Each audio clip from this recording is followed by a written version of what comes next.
Glória a Deus. E eu quero compartilhar uma palavra, queridos, que pode transformar, em nome de Jesus, um segredo para transformar a sua vida. Um segredo espiritual para transformar a sua vida, que tem a ver com aquilo que a gente faz e decide todos os dias. Quando decidi entrar numa aliança de casamento com a pastora Genoveva, lógico que ela não era pastora, assim como eu, éramos imaturos em muitas coisas. E a palavra foi se cumprindo, que diz que o ferro afia o ferro. A palavra foi se cumprindo, que propósito é mais importante do que paixão, do que amor, do que nossas vontades. E a vontade do Senhor foi prevalecendo. E o Senhor nos deu palavras tremendas sobre o nosso chamado. Busque em primeiro lugar o reino de Deus, a sua justiça, e as demais coisas lhe serão acrescentadas. Quando buscamos fazer a vontade de Deus, coisas que você nem imagina ou nunca conseguiria acessar, o Senhor te acrescenta. Então essa qualidade espiritual pode fazer você ser transformado em todas as áreas da sua vida, em nome de Jesus. Porque eu creio, eu acredito que você já deve estar cansado de errar, já deve estar cansado de ficar falhando, de estar desistindo. Eu ouvi essa palavra, pastor Abe Uber ministrou numa série que ele está fazendo, e essa palavra específica trouxe para mim um avivamento interior, um mover dentro de mim, para me posicionar ainda mais em coisas que eu via que eu estava falhando, por falta desse propósito. E a palavra, essa qualidade espiritual, ela é a chave para nós crescermos, para nós avançarmos em intimidade com Deus, para ter uma família cada vez melhor. A tua família, essa é a igreja da família, centro de integração da família, amém? Isso significa ceifa, e nós queremos que a sua família seja um pedacinho do céu aqui na terra. Por esses 3 amém aqui, isso vai ser maravilhoso. Você imagina um pedacinho do céu na sua família? Pastor, você não tem ideia do que é minha família. É lá que acontece todas as coisas. Mas tem um segredo para isso. Há um segredo em nome de Jesus. E que esse segredo pode trazer essa saúde em todas as áreas da sua vida. Nas finanças, que você prospere continuamente, que você não tenha mais altos e baixos, só altos. Em nome de Jesus. Que você flua no ministério, que esta palavra em nome de Jesus, que essa qualidade possa estar impregnada no seu espírito, na sua alma, na sua forma de agir. Você crê que essa palavra pode ser transformadora? E essa palavra chama-se constância. Fala comigo, constância. Esse é um segredo para mudar de vida. Olha só o que o dicionário diz. Constância é igual qualidade daquele que não falta a uma tarefa. Qualidade daquele que não falta a uma tarefa. Dever, tratamento, aula também diz. Assiduidade, frequência, persistência, insistência, obstinação, conservação, continuação, estabilidade. Tudo isso significa constância. Manutenção, prosseguimento, aferro, afinco, afinco, capricho, firmeza, perseverança. Tudo isso é sinônimo de constância. Então fala comigo, constância é possível. Sabe por quê, queridos? Porque se a gente caminha na constância do pecado, ele vai prosperar. Se a gente é constante em fazer coisa errada, o negócio vai dar errado para você, não é verdade? Continua sendo constante em fazer más escolhas e gastar seu dinheiro de forma errada, você vai viver no vermelho. Isso é prova de que esse princípio é válido. Esse princípio é verdade. É verdade, pastor. Olha aí, ó. Se eu faço assim, vai dar errado. Se faz sempre a mesma receita, não vai mudar o sabor do bolo. Então isso mostra que constância funciona. Fala assim, constância funciona. Então, se fizer constantemente os princípios, a coisa certa, também vai funcionar. Não foi sendo inconstante que nós chegamos a 29 anos de casado. Não foi de forma inconstante que nós chegamos a 29 anos só nesta casa, só nesse ministério, cumprindo e vivendo a palavra. A nossa constância tem tudo a ver em alcançarmos o máximo do nosso potencial em Deus. O máximo do nosso potencial em Deus. O que Deus quer para mim e para você?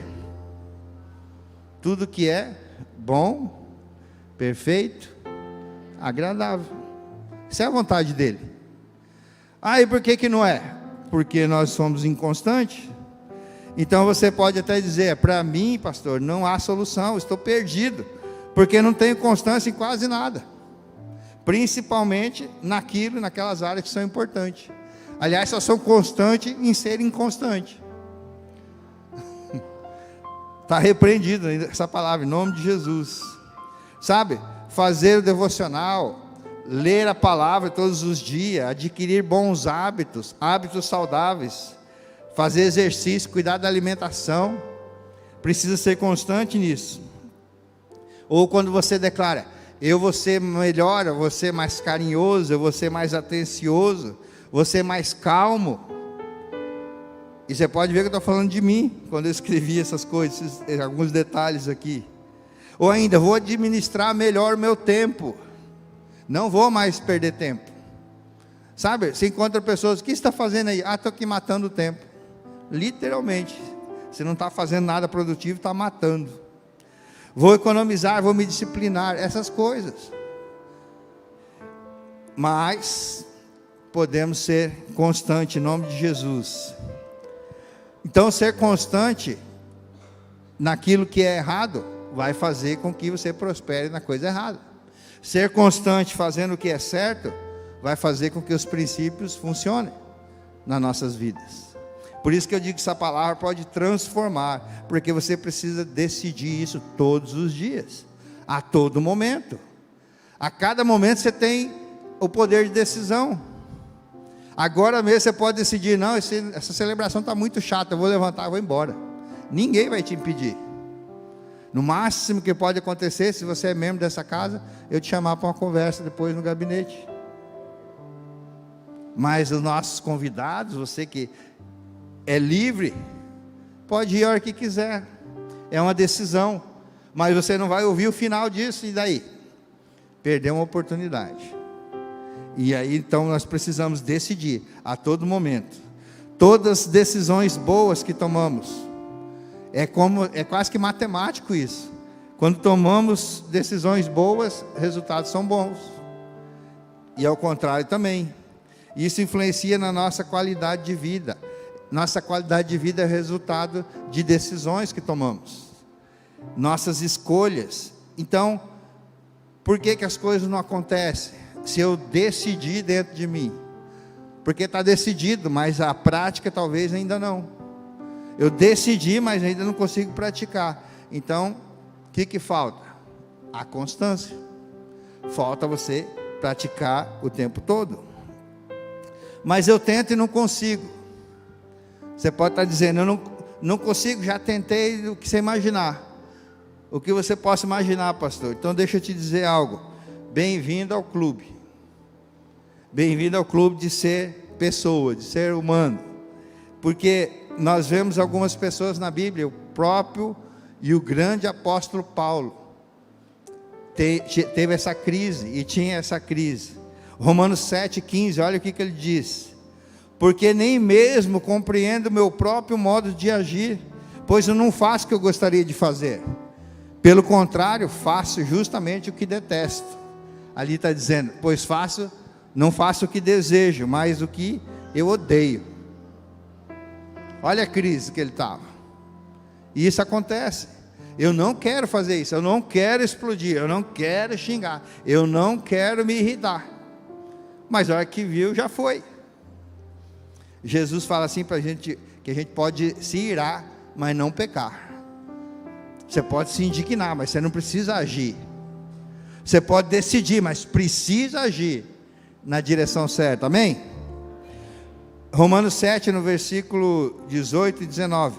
Pois quero fazer o que é certo, Paulo continuou dizendo, e não consigo. Quero fazer o bem, mas não faço. Não quero fazer o que é errado, mas ainda assim eu faço. Olha lá. O que eu quero fazer que é bom, mas não consegue realizar. Então qual que é o segredo para ser constante? É a nossa decisão, o poder da decisão. O poder da constância está em nossas decisões. Sabe, queridos, o maior inimigo de nossas almas, você já sabe disso, mas de repente você nunca ouviu falar, de repente tem gente nos assistindo e pensa que nosso maior inimigo são aqueles que nos atacam, aqueles que nos rejeitam, aqueles que nos criticam, ou até o próprio Satanás, o próprio diabo que quer matar, roubar, destruir.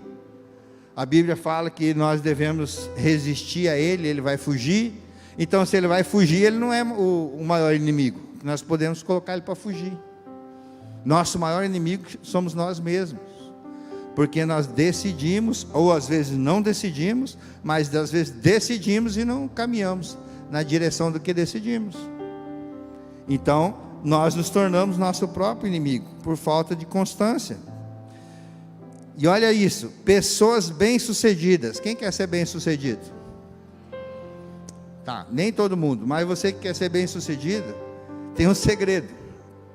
Pessoas bem-sucedidas fazem com constâncias aquilo que outros fazem de vez em quando. Guardou isso? Os bem-sucedidos fazem constantemente aquilo que a maioria das pessoas faz de vez em quando, sabe? De vez em quando eles agem de forma correta, de vez em quando dá um surto assim, não, eu vou fazer o que é certo. De vez em quando eles leem a Bíblia, de vez em quando ele vai à academia, né? Tem gente que faz aquele pacote de 6 meses para se comprometer, e 6 meses depois ele vai lá e renova, mas tem que ir todo dia, e esse negócio é chato, né? Eu mesmo não gosto, aquele monte de homem suado, não, estou fora. Dá para ver, né? De vez em quando vai na academia, de vez em quando são gentis, de vez em quando vai à igreja, de vez em quando vai na célula, de vez em quando vai no discipulado, e ainda se consola da seguinte forma: mas é melhor fazer de vez em quando do que não fazer nunca, porque tem gente que nunca faz. Então eu estou melhor que aquele que não vai. Pelo menos estou inscrito na academia, pelo menos estou inscrito na caminhada da fé. E se faltar 3 vezes, você tem que começar tudo de novo. Mas tem gente que nem isso faz. São pessoas bem intencionadas, mas que faz só de vez em quando. O problema é que de vez em quando não transforma ninguém. O segredo da transformação é a constância. O de vez em quando não transforma ninguém, por mais boa vontade, por mais fé que você tenha. E esse é o negócio que você pode orar, jejuar, se consagrar, se não agir na direção, não funciona, né? Vou pegar uma coisa bem simples. Pensa, quem mora em casa, embaixo tem um terreno, provavelmente tem grama, tem algo lá que precisa ser limpo, ser cortado, ser ajustado, o jardinzinho que tem lá, né? Começa a orar, jejuar, batalhar em oração, toda madrugada, para ver se ele se transforma. Não pega uma enxada, um adubo, umas flores, vai lá mexer. Não vai acontecer. Então, pessoas bem-sucedidas fazem as coisas com constância. Fala assim: esse sou eu. Profeticamente, em nome de Jesus. Olha só, um dado antigo que eu aprendi fazendo curso de eletrotécnica. Eu sou formado em eletrotécnica também. Se você estudar algo, o professor falou isso para a gente, eu guardei isso muito sério. Se você estudar algo novo todos os dias, algo novo todos os dias, sobre um determinado assunto, durante 15 minutos, uma vez por dia, em 3 anos, você se torna especialista nesse assunto. Eu falei: é isso mesmo? Então não precisa estudar demais, se arrebentar de estudar.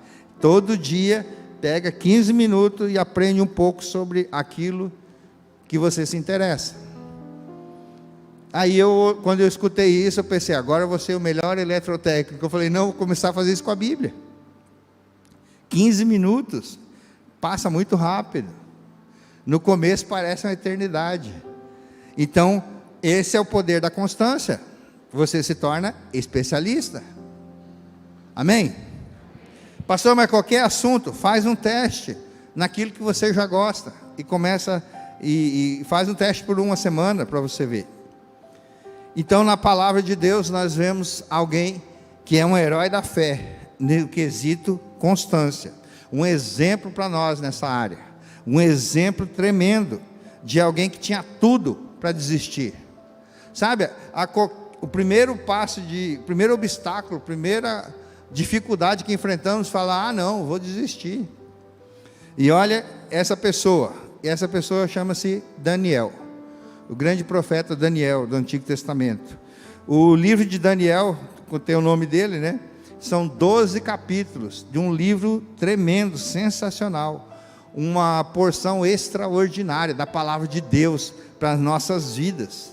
Se você ler e tentar entender com afinco essa palavra, esse texto, esse livro, grandes coisas, grandes revelações vão vir sobre a sua vida.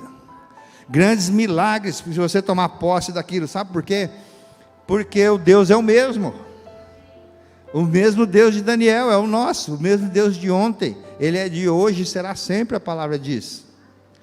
Ah, mas então por que as coisas não acontecem igual antigamente? Porque não somos constantes igual aquele povo. Daniel tinha mais ou menos 14 anos de idade. Ele era um adolescente quando ele foi levado por Nabucodonosor para a Babilônia, como escravo. Ele perdeu de um dia para o outro a sua nação, seus familiares, sua posição, porque provavelmente ele era um príncipe, era um nobre. E a vida de Daniel vai sendo relatada diante desse caos. Imagine, nós temos a segurança, por ser brasileiro, por estar no Brasil, um país que recebe todo mundo, por entender a língua e as diversidades da nossa língua. Mas Daniel permaneceu firme com o Senhor, dentro dos princípios que ele acreditava. É muito tremendo. E olha só, o posicionamento dele foi tão firme diante do Senhor. Ele escolheu coisas tão significantes diante de Deus, que reis passaram, e ele permaneceu. O próprio Nabucodonosor, que levou ele, acabou ficando para trás. A gente fala de 3 reis, mas foram 4. É que um durou apenas 24 horas. O filho de Nabucodonosor, que era Belsazar, fez uma festa, escarneceu do Senhor e durou uma noite. Você já deve ter ouvido falar sobre essa passagem. Apareceu uma mão e começou a escrever na parede, que falou que ele foi pesado, foi medido e foi dado em falta. E ele morreu. Deus deixou Nabucodonosor 7 anos, pastando igual um animal, até que ele se arrependesse. E aí o filho dele não durou 24 horas no trono. Sabe por quê, queridos? Porque ele sabia de tudo que Deus podia fazer, e mesmo assim não quis. E aí entrou os reis persas, e passou Ciro, e passou Dário, e o escravo chamado Daniel permaneceu, porque ele era constante com o Senhor. Ele orava 3 vezes por dia, independente do que tinha que fazer. Ele se posicionava diante de Deus, ia para o seu aposento, que era virado para Jerusalém, e orava ao Senhor.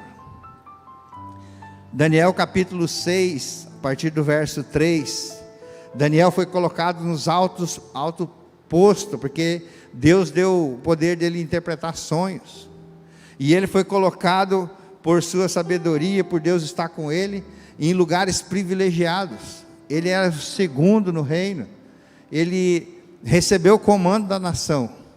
E quando você está em posição de privilégio, você tem inimigos naturalmente, você tem inimigos naturais. Então pensa no posto que você está almejando. Eu quero ser gerente desse negócio, eu quero ser o dono desse negócio. Coisas vão se levantar para te derrubar, porque o inimigo não quer ver você prosperar. E você, irmão, se está sendo atacado em alguma área, fico feliz por isso, porque o inimigo só ataca aquilo que tem valor. Você acha que o meu casamento com a pastora nunca foi atacado? Que foi tudo de boa, que a gente levou tudo assim na maior? O inimigo tentou, não foi poucas vezes, mas aquilo que vem para te derrubar, você pode usar para ter um impulso na sua vida, se você tiver constância. Aquilo que veio para derrubar nos tornou mais fortes. Em nome de Jesus. Meu pastor é super-herói. Não, foi muita oração e humilhação diante do Deus vivo, para Ele nos dar força para fazer a coisa certa. E olha o posicionamento de Daniel. Daniel se destacou tanto entre os supervisores e os sátrapas, que eram governadores secundários, por suas grandes qualidades, que o rei planejava colocá-lo à frente do governo de todo o império. Diante disso, os supervisores e os sátrapas procuraram motivos para acusar Daniel e sua administração governamental, mas nada conseguiram. Não puderam achar falta alguma nele, pois ele era fiel e não era desonesto e nem negligente. Uau! Esse era Daniel. Finalmente esses homens disseram: jamais encontraremos algum motivo. É a oposição que estava querendo derrubar ele. Jamais encontraremos algum motivo para acusar esse Daniel, a menos que seja relacionado a algo relacionado com a lei do Deus dele. Uau! Pensa um exemplo de constância, que era Daniel. Olha o que a Bíblia fala dele. Não era desonesto nem negligente. Nada poderiam acusar sobre ele. Agora pensa se você estivesse no lugar de Daniel.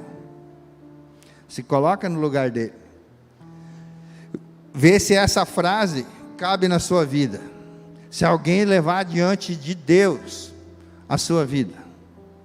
Você sabe que um dos nomes do inimigo, do diabo, do Satanás, do coisa ruim, desses nomes todos que ele tem, são mais 350 nomes.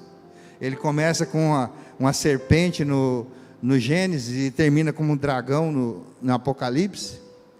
Um dos trabalhos, um dos nomes dele é acusador. Ele chega diante de Deus e fala assim, os anjos chegam, Jesus, que é nossa advogada, está na hora de abençoar a vida daquele irmão. E Satanás chega com o relatório, não, peraí, olha aqui. Ele começa a acusar, como tentar fazer com Daniel. Mas quem dera que essa palavra seja sobre nós. Não é desonesto, não é negligente, não tem nada para acusar ele. Pensa se fôssemos nós. Daniel 6:23. O rei, e aí fizeram a tramóia. Falaram para o rei, falaram: rei, você é muito top, você é demais. E eu acho que você devia baixar um decreto aí, nos próximos 30 dias, ninguém pode adorar outra coisa no seu Senhor. E o rei, todo inflado de ego, porque nessa época se consideravam deuses, ele assinou um decreto, que quem não adorasse somente ao rei, ia ser jogado na cova dos leões. Fizeram uma medida provisória para isso. E o rei assinou, falou: então está valendo, é lei, não tem como sair disso. E aí o que fizeram? Montaram o plantão, onde sabia que Daniel ia lá todos os dias, 3 vezes por dia.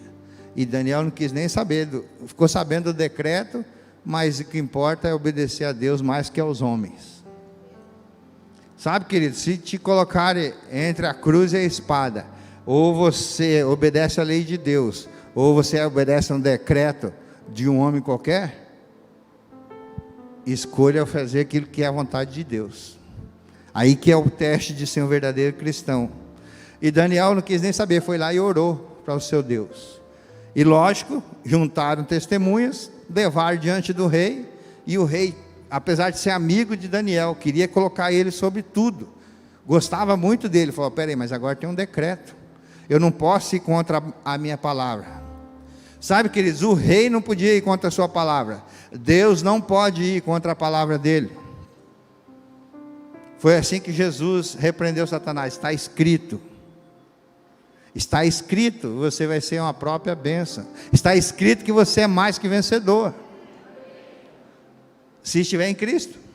O problema é sempre o ser, portanto, entretanto. Sabe? Então, se formos constantes, é possível para nós. E aqui já é o resultado. O rei se alegrou e ordenou que tirasse Daniel da cova.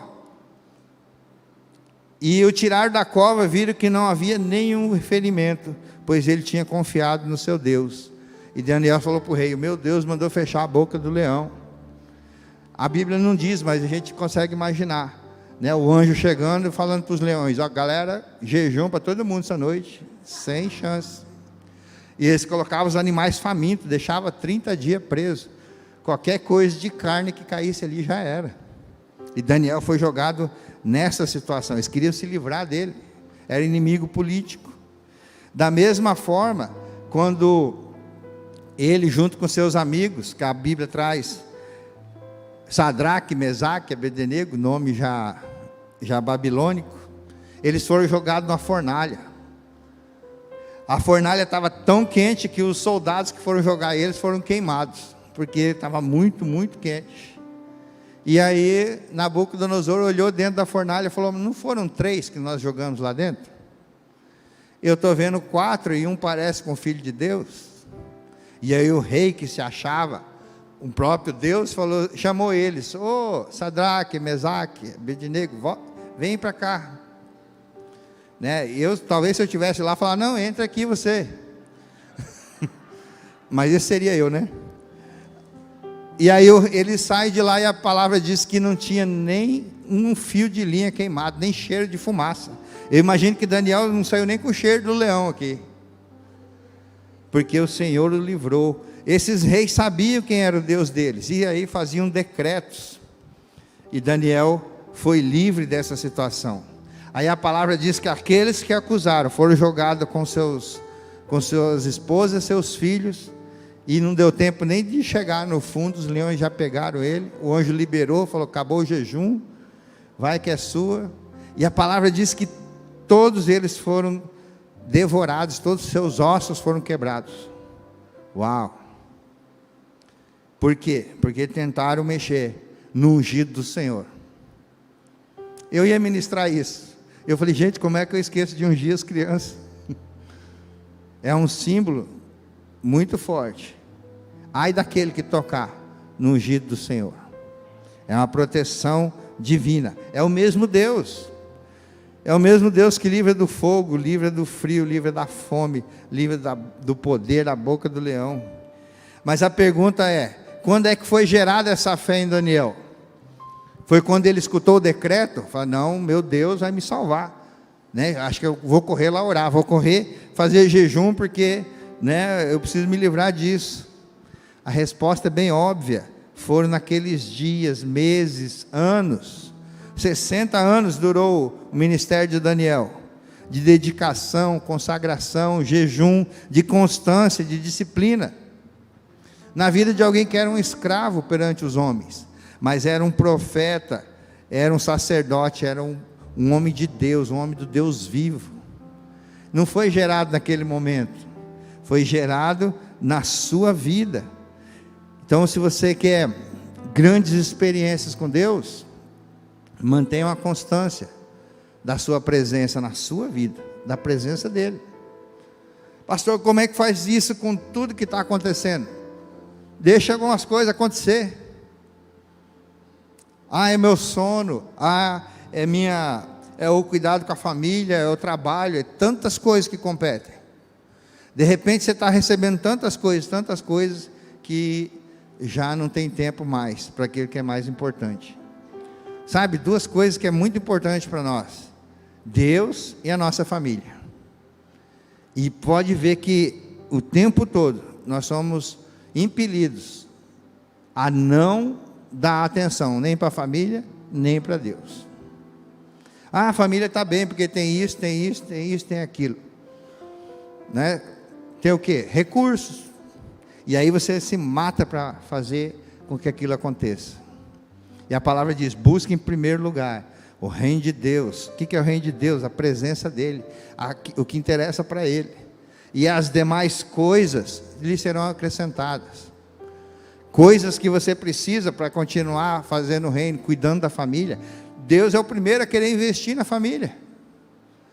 Se você fizer esforços, envidar esforços, semear, na sua família, a colheita é sobrenatural. Maridos, escuta isso. A pastora falou esses dias que a gente deve ser extravagante para mostrar nosso amor. E ela fez uma surpresa top hoje. Então, maridos, o melhor investimento que você pode fazer, e eu estou falando de finanças mesmo, para a sua vida, para a sua casa, invista na sua esposa. Não espere ela pedir para ir no salão. Fala assim: amor, vamos mudar a cor desse cabelo aí. Vamos fazer um vermelho, um laranja. Que mulher tem essa capacidade de se transformar e ficar mais bonita ainda. Pelo menos a minha é assim. Amor, eu vou lá, não sei o que, volta com aquelas unhas assim. Uau, coça aí para mim. É demais. O homem não, vai lá no barbeiro, quando tem cabelo, e volta com a mesma cara, 10, 20 anos com o mesmo corte. Eu já tentei deixar crescer o bigode. Alguém falou: tem uma sujeira aí, ó, tira. Não consegue mudar. A mulher não, é sensacional. E aí, queridos, Daniel era perfeito, a gente pode pensar. Daniel era um ser humano, igual a mim, igual a você. Provavelmente ele falhou. E o diabo soprava no ouvido dele coisas como: ah, você está cansado. Trabalhou tanto, Daniel. Deixa de ser religioso. Você já nem tem nação mesmo. Para que você está trabalhando para esses reis que nem te considera? Não há motivo para continuar. Coisas que o diabo soprava no ouvido dele. Relaxa, isso que você está fazendo é só um ritual. Para quê? 3 vezes ser tão disciplinado, tão religioso nisso? Você não está sentindo nada. Sabe, você deve orar, sabe quando? Quando você estiver sentindo um arrepio, uma coisa assim, né, poderosa, que vem de dentro para fora.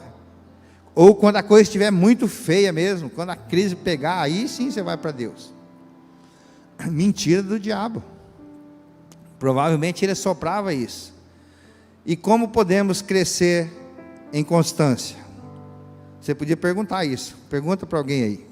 Como podemos crescer em constância?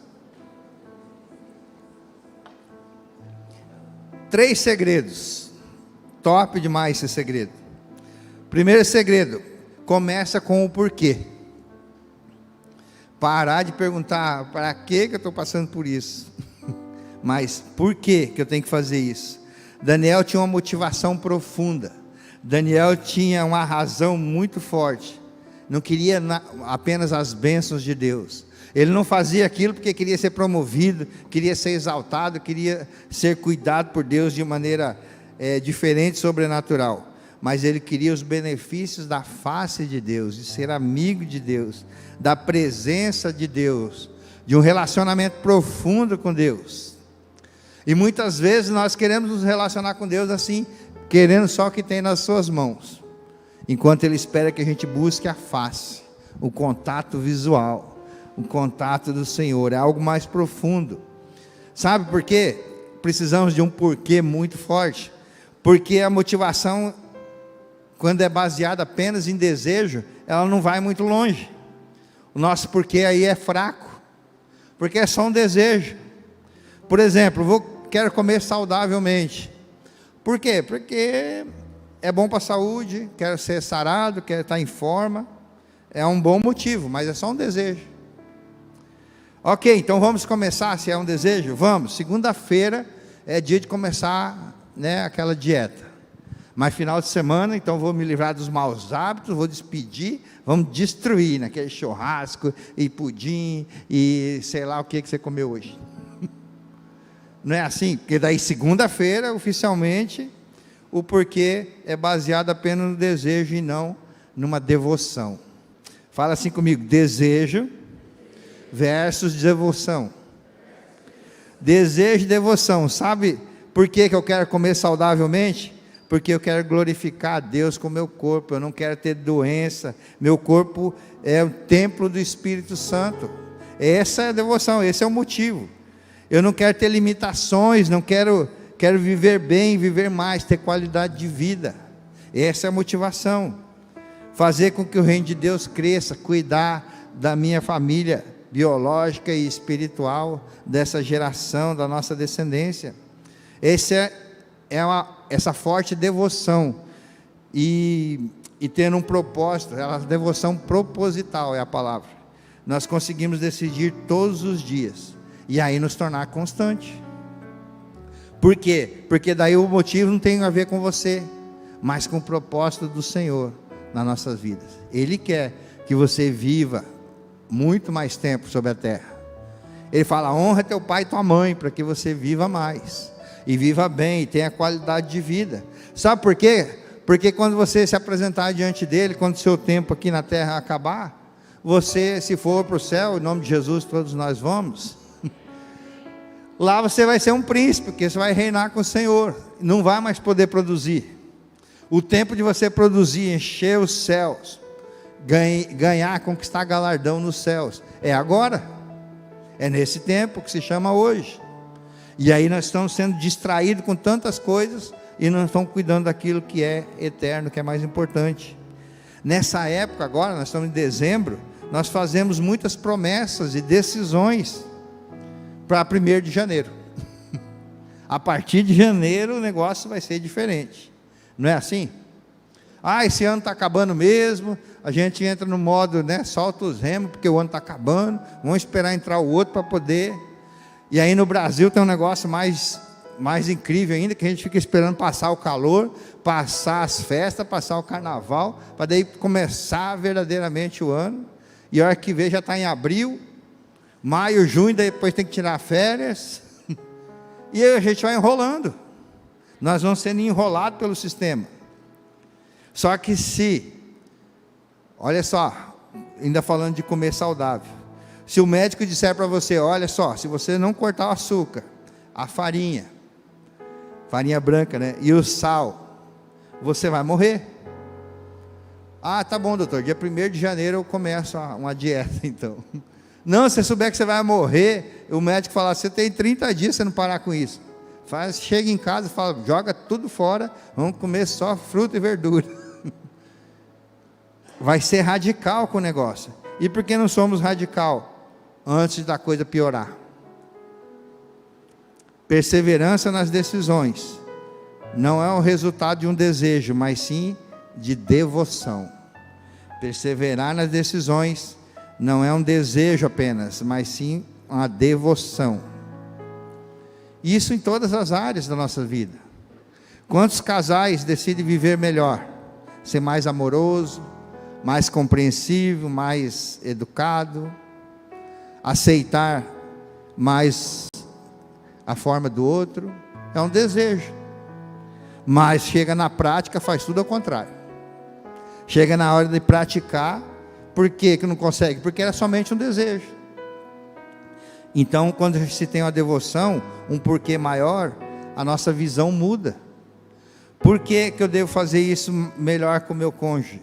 Porque eu devo ser exemplo para a sociedade, no meu casamento. Eu devo ser exemplo no meu casamento para os meus filhos. Eu devo ser exemplo no meu casamento para aqueles que me cercam, para os discípulos, pela sociedade que me vê. Por quê? Porque todo mundo tem mau exemplo. Eu quero fazer diferente. Ter um pedaço do céu na terra. Sabe? E eu era uma pessoa que fugia do casamento. Porque tudo que eu via sobre casamento, eu avaliava, olhava assim e falei: eu não quero viver esse inferno. Porque as coisas boas do casamento, se tinha, para mim era escondido. Não sabia que tinha coisa boa no casamento. Até que eu descobri que o casamento tinha que ser a 3. Eu, minha esposa e Jesus nesse negócio. Porque Jesus é a cabeça do homem e o homem é a cabeça da mulher. E cada um cumprindo seu papel, a coisa funciona. O negócio começa a ficar fácil. E aí, quando esse motivo é maior, a gente quebra os ciclos da maldade, as maldições na nossa família, em nome de Jesus. Deus deu uma visão para mim como família, e o texto é esse, Romanos 8:35, diz: quem nos separará do amor de Cristo? Será tribulação, angústia, ou perseguição, ou fome, ou nudez, ou perigo, ou espada? Como está escrito: por amor de ti enfrentamos a morte todos os dias. Somos considerados como ovelhas destinadas ao matadouro. Mas em todas essas coisas, somos mais que vencedores. Por meio daquele que nos amou, ou seja, por meio de Cristo. Todas essas coisas, aqui está resumindo todas as dificuldades, todos os motivos para desistir. Pois estou convencido, o texto continua, de que nem a morte, nem a vida, nem anjos, nem demônios, nem presente, nem o futuro, nem quaisquer poderes, nem altura, nem profundidade, nem qualquer outra coisa da criação será capaz de nos separar do amor de Deus que está em Cristo Jesus, o nosso Senhor. Ah, que lindo isso, pastor, eu vou colocar na geladeira. Se nós não pegarmos essa palavra e ela for constante na nossa vida, é só algo muito lindo de se falar. Precisa ser praticada. Sabe? Quando vem coisas terríveis, fala, não, agora vai acabar com tudo. Espera aí, nem a morte, nem a vida, nem anjo, nem... É Deus que está fazendo isso? Não, então não vai ser. Porque Ele é maior, Ele é mais poderoso, Ele é mais forte, Ele é dono de todas as coisas. E Ele quer que você chame Ele de Pai. Tem algum pai aqui que não defenderia seu filho? Essas lindas crianças que vieram aqui na frente, tenta levar uma para sua casa, para você ver como que esses pais vão reagir. A Bíblia fala que nós somos como as meninas dos olhos de Deus, ninguém toca. Porque se formos constantes, olha só o que Daniel enfrentou, leões famintos, só pelo instinto. Aqueles leões foram maltratados para ter fome, e não precisa muito para um leão ter fome. Quando o seu porquê é forte, você consegue ser constante. A inconstância é baseada no desejo. Inconstância, só um desejo. Mas quando há uma devoção, isso se torna real. E aí a palavra e o Espírito Santo faz com que nós nos apeguemos a essas promessas. Segundo segredo. Então o primeiro segredo é o quê? Tem um porquê muito forte. O segundo segredo é, ao falhar, não desista. Ao falhar, não jogue a toalha. Já viu luta de boxe? Que o treinador está vendo que seu lutador vai morrer se apanhar mais, ele pega e joga a toalha. As mulheres geralmente não gostam disso, né? O treinador joga a toalha. O que significa isso? Encerra a luta, já entregou os pontos. Então, ao falhar, de repente você está pensando, pastor, ao falhar ou se falhar? Não, é ao falhar, porque nós vamos falhar. E aqui está um dos maiores problemas, porque as pessoas não conseguem ser constantes. Porque não é se vão falhar, mas sim quando falhar. Porque somos humanos, nós somos realistas, precisamos entender isso. Mas Deus não nos dá o melhor, não somos perfeitos, e Ele nos torna perfeitos, em nome de Jesus, amém? Amém, olha só, temos a ilusão, e precisamos ser realistas, somos seres imperfeitos. Somos seres imperfeitos, e vamos falhar. Mas tem, pastor, quem não falhou? Tem alguns que a Bíblia relata. Por exemplo, o ladrão da cruz, ele se arrependeu, e não falhou mais. Por quê? Você já sabe a história, ele morreu, e foi com o Senhor para o paraíso, não falhou mais. Quem mais que não falhou? Os mártires, que eu falo assim, ou você nega Jesus, ou você vai morrer, com espada, com várias coisas. E eles não negaram Jesus, e foram mortos, e não tinha mais chance de falhar. E o próprio Jesus nunca falhou. Então nós vivemos no mundo real, temos que ser realistas, não é falta de fé, é sermos realistas com o que a palavra diz. E o que tem dentro de nós, esse porquê muito forte, quando nós falhamos, e Davi é um exemplo disso, porque a palavra diz que Davi era um homem segundo o coração de Deus. Por quê? Porque quando ele falhava, ele não se entregava, ele se ajoelhava diante do Senhor, se arrependia, pedia perdão e voltava a fazer o que era certo. Ele não sentia a presença de Deus e falava, não vou sair daqui enquanto eu não voltar a sentir a alegria da tua presença. Sabe? Jogar a toalha às vezes parece ser mais fácil, mas nós precisamos aprender a perseverar. Aí a gente começa a chegar em algum lugar. Como assim? Nosso problema é que é essa mentalidade equivocada, de que agora eu decidi, então eu não vou mais falhar. E o diabo usa isso, agindo no nosso ego, para dizer assim, é verdade, agora você não vai falhar. Mas daí a hora que você falha, ele sabe que vai falhar, você começa a ficar triste com você mesmo. Fala assim, faz aquela oração vinda do inferno. Eu não valho nada mesmo. Eu sou um coitado, nada que eu decida eu consigo. Oração vindo do inferno. Quer ver um exemplo? Amanhã eu vou começar a leitura bíblica, e todos os dias, dentro de um ano, eu vou terminar em nome de Jesus. Está decidido. Aí você tem que responder para você mesmo, por que eu vou ler essa Bíblia assim? Qual que é o motivo? É um desejo que eu tenho. Não vai, infelizmente. Aí você, por algum motivo, justo ou não, pula um dia, ou esquece, ou não deu tempo, e aí vem os ataques, está vendo? Isso é religiosidade. Semana que vem você começa de novo. Espera aí, mas você falhou só um dia, vai começar na outra semana. Eu não consigo mesmo, eu sou fraco, e aí começa a choradeira, e joga a toalha. Quer saber? Nunca consegui, não é agora que eu vou conseguir. E ler a Bíblia, meu Deus, é tudo em preto e branco. A gente está acostumado com muitos incentivos, muitas luzes, muita ação. Aí você vai literalmente para o preto no branco, e o negócio começa a dar sono. Você consegue assistir filme de 2 horas e pouco, e o sono não vai embora, porque teu cérebro está ali, sendo estimulado. E aí 15 minutos de Bíblia, ela cai no chão. Você nem sabe onde parou, não está gravando nada daquilo. É uma competição desleal, parece. Como nós falamos, Daniel provavelmente falhou em alguns momentos. Em alguns momentos ele não conseguiu, mas ele não jogava a toalha. Ele se permanecia constante. Sabe, essa mentalidade faz com que muitos não entreguem sua vida para Jesus.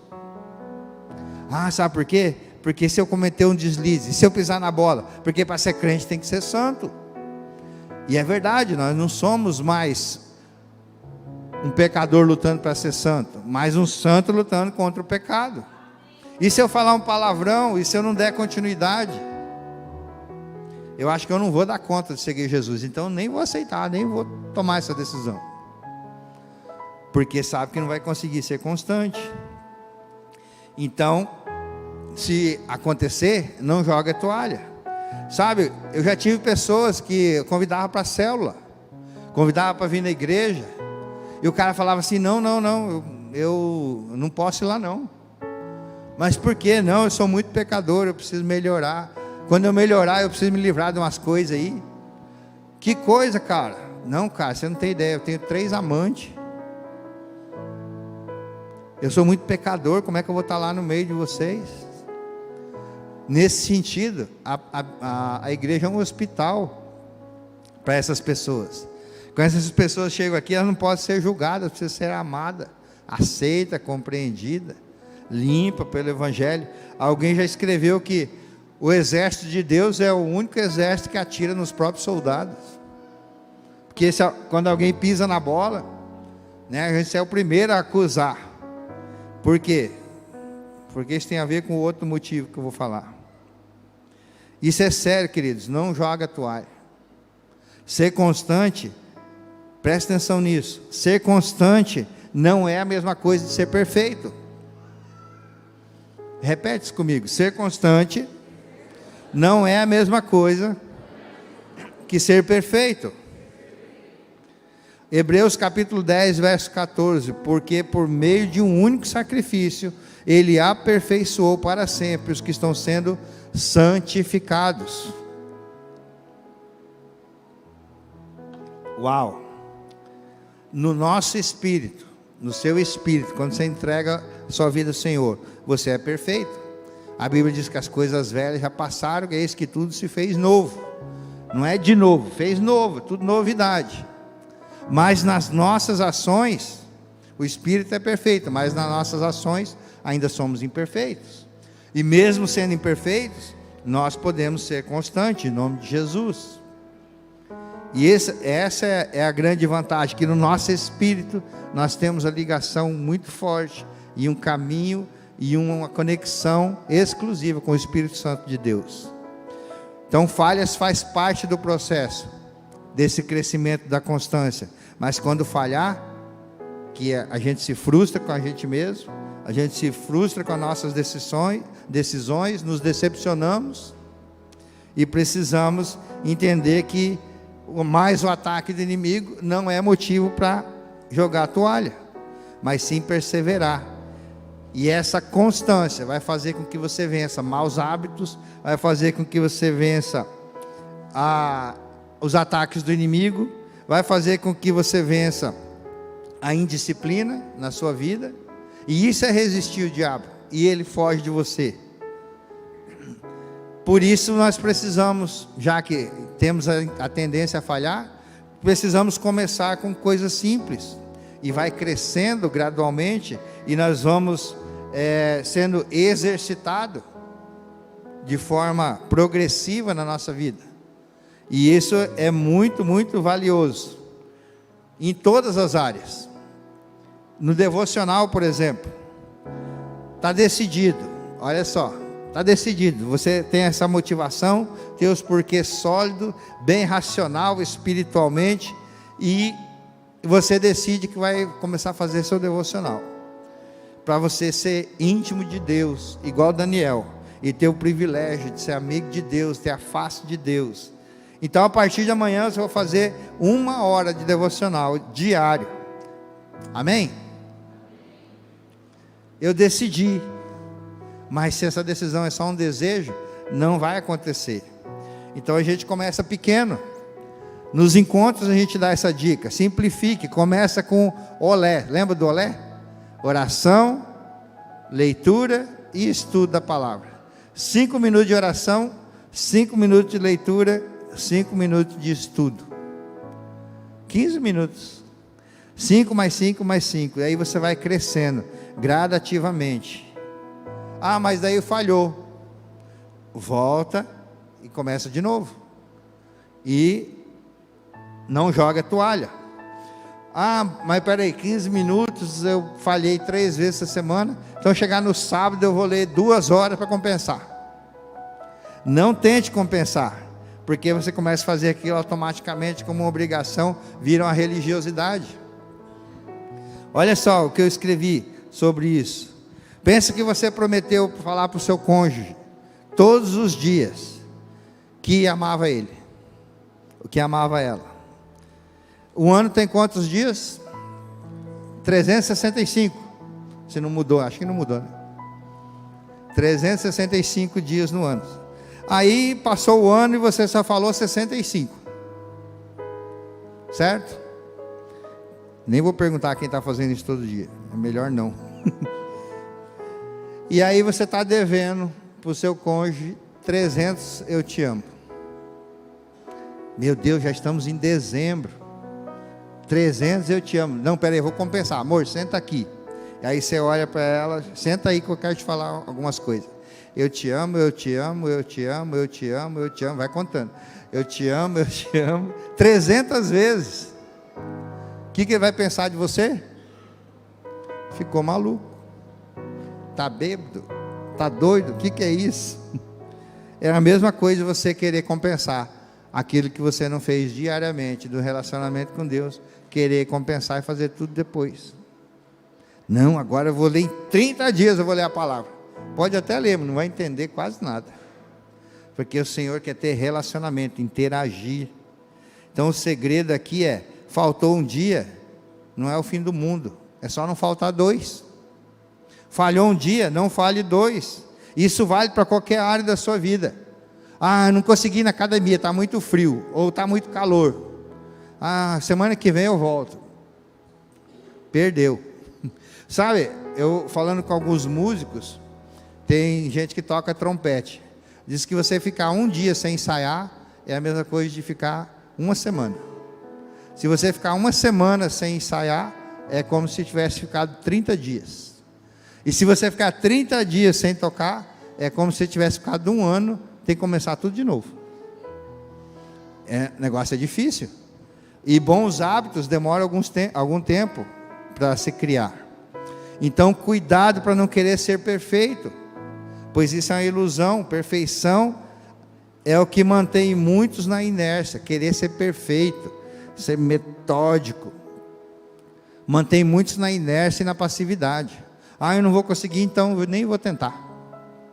Isso é terrível.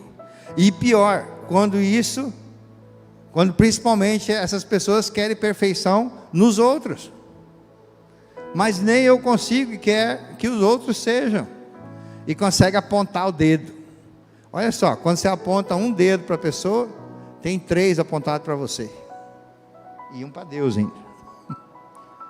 Pensa nisso. E aí, isso aqui é terrível o que acontece. O pecado que você mais odeia é justamente o que você está mais propenso a praticar. Então, cuidado com as acusações. Olha aqui o que aquele irmão está fazendo. Eu odeio que faz isso, odeio fofoca, odeio mentira, odeio. E está falando para quem? Então, ao seguir Jesus é a mesma coisa. Queremos fazer tudo perfeito. E queremos que todos aqueles que seguem sejam perfeitos. Aliás, eu recebi esse conselho várias vezes. Se você achar uma igreja perfeita, não vá para lá para não estragar. Deixa a igreja perfeita lá. Se está perfeita é por algum motivo.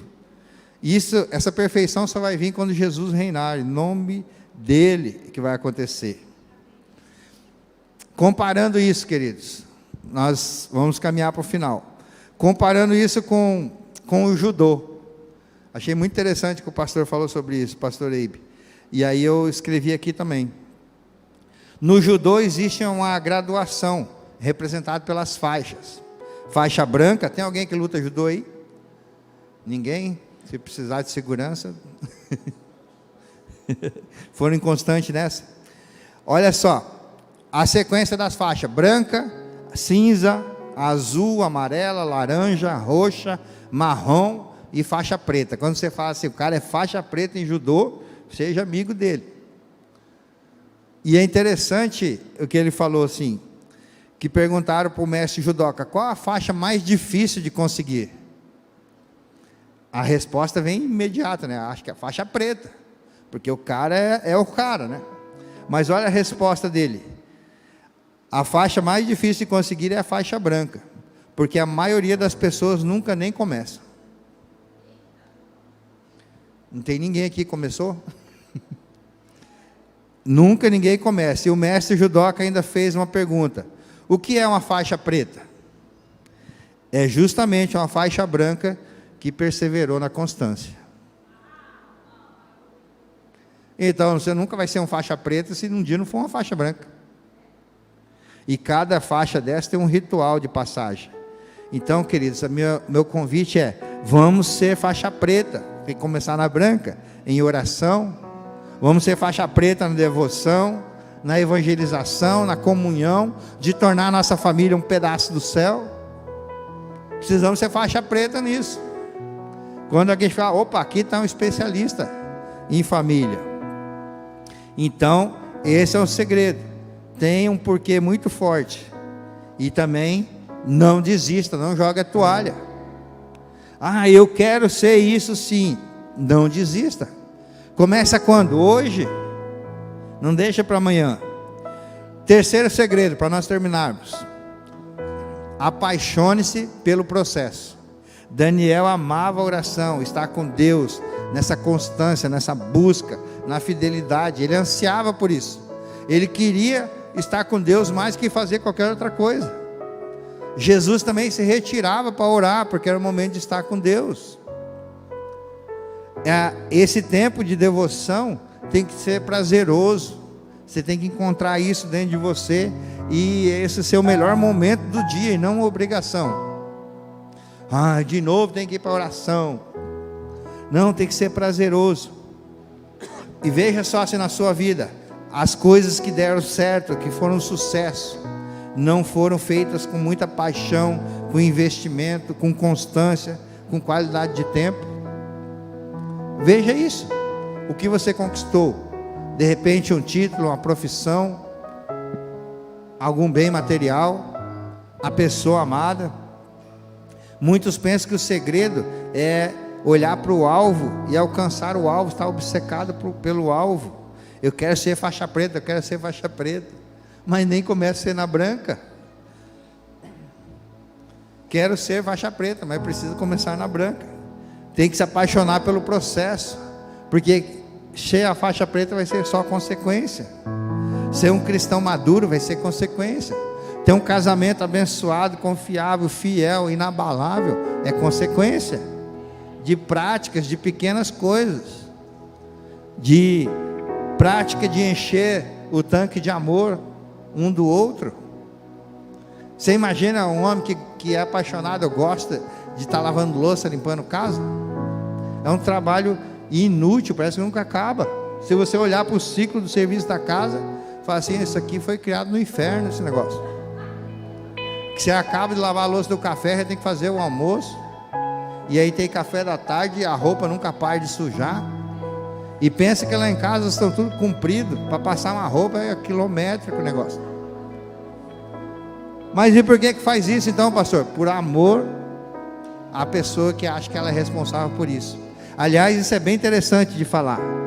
Não existe, querido, serviço de homem e da mulher, existe serviço da família dentro do lar. Tem posicionamento? Sim, mas o trabalho é de todos. Ah, lavar louça é coisa de mulher. Pensa na minha casa, a pastora estava frita, coitada. Só tem homem lá. E nem o cachorro, não é a cachorrinha, mas é cachorro. Então só tem gênero masculino. E as pessoas falam: coitada da pastora, são 4 homens para ela cuidar. Pelo contrário, são 4 homens para cuidar de uma mulher. Ela tem que ser a melhor, mais bem cuidada que tem na cidade. É assim que tem que ser.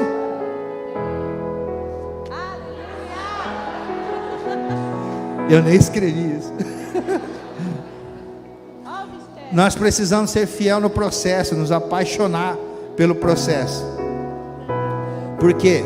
Porque o que você faz agora determina o seu futuro. O que você decide agora vai mexer lá no seu futuro. Sabe, não quero mais saber desse negócio de igreja. Falo, tá bom, e você vai para onde? Não quero mais que meus filhos vão lá porque eles se ferem, ele não consegue achar a galera, não sei o quê. Vai buscar ele nas baladas, nas bebedeiras? Misericórdia. Precisamos nos apaixonar pelo processo. Fala assim comigo: eu amo perseverar no processo. E tem coisas no processo que é difícil. Nós tivemos 2019, foi Descende, né? Lá no estádio. E estava um sol causticante. Muita gente daqui estava lá. Acabou a água no estádio, o sol estava terrível. E eu estava a ponto de desistir. Falei, vou voltar para o hotel, para mim não dá mais. E tinha muitas horas ainda para lá frente. E o sol não dava trégua. De repente eu olho para o lado, eu já estava esmorecendo no canto. Uma mulher grávida, devia ter uns 7 para 8 meses, e pulando e adorando e tal.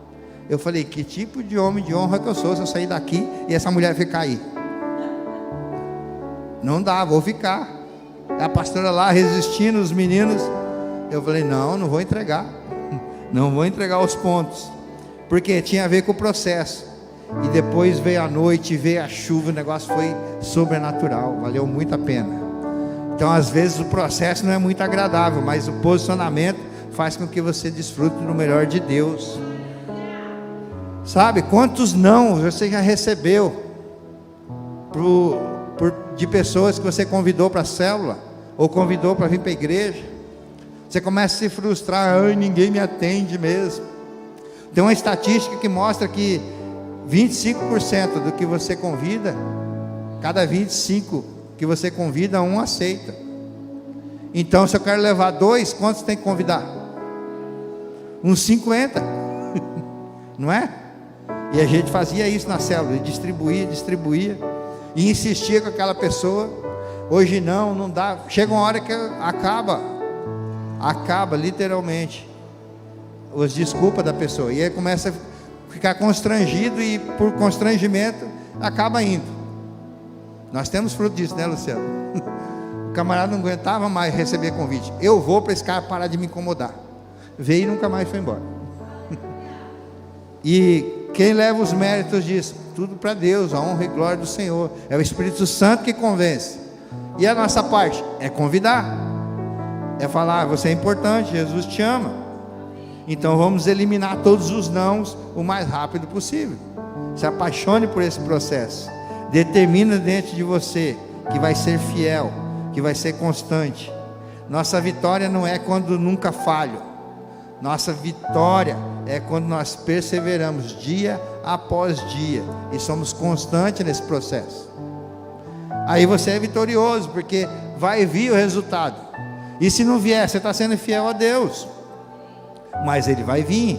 Seu sucesso não é quando você alcança o alvo no futuro, mas quando você honra a Deus, perseverando no presente, no hoje.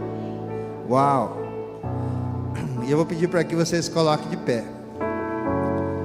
e você analise na sua vida o que Deus está te chamando para ser mais constante. Te aconselho a começar por uma área da sua vida. Tem tantas áreas da minha vida, pastor, que precisa ser constante. Vou começar a fazer com que tudo aconteça. Não, pega uma área e pega uma área e fala assim: eu vou ser constante nisso para ver os resultados. Que área que Deus está pedindo para que você honre Ele ainda mais? É no seu devocional, nas suas finanças, na sua santidade, na sua vida de santidade, na sua fidelidade? Será que Deus está pedindo para você ser mais constante no trato com a sua família, com os familiares, com o seu próximo?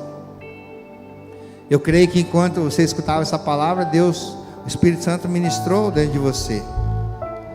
E que o Espírito Santo ele te dê força, sabedoria, para você ser perseverante, constante em todas as áreas. Em nome de Jesus, que isso aconteça. Pastor, eu tenho medo realmente de falhar, de não ser constante, de não dar certo. Por isso eu nunca entreguei minha vida para Jesus. Entregar a vida para Jesus não quer dizer que você vai fazer parte de uma igreja. Quer dizer que você vai fazer parte daqueles que pertencem ao reino de Deus. A igreja local, esse templo, a igreja Ceifa é apenas uma agência do reino de Deus, porque a igreja do Senhor está espalhada sobre toda a terra.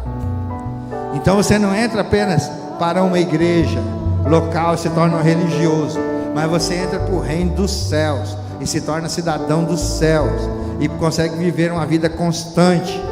E mesmo que, como Daniel, você seja levado para outras nações como escravo, sem língua, sem parente, você se apega a esse Deus e Ele vai te prosperar, te cuidar, fazer seu nome grande.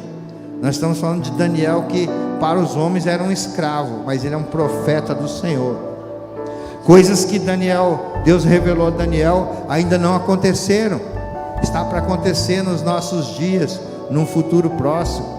O livro de Daniel é como se fosse um apocalipse do Antigo Testamento. Então não tenha medo de falhar. Se você quer entregar a sua vida para o Senhor Jesus, coloque a mão no seu coração, diante dessa palavra. Fala assim: Senhor Jesus, eu tenho medo de falhar, mas eu sei e tenho fé que o Senhor pode escrever o meu nome no livro da vida. Por isso eu te recebo, Pai, como meu único e suficiente Senhor e Salvador. Me perdoe pelos caminhos que trilhei, me perdoe pela falta de constância, me perdoe porque eu tive medo e não temor.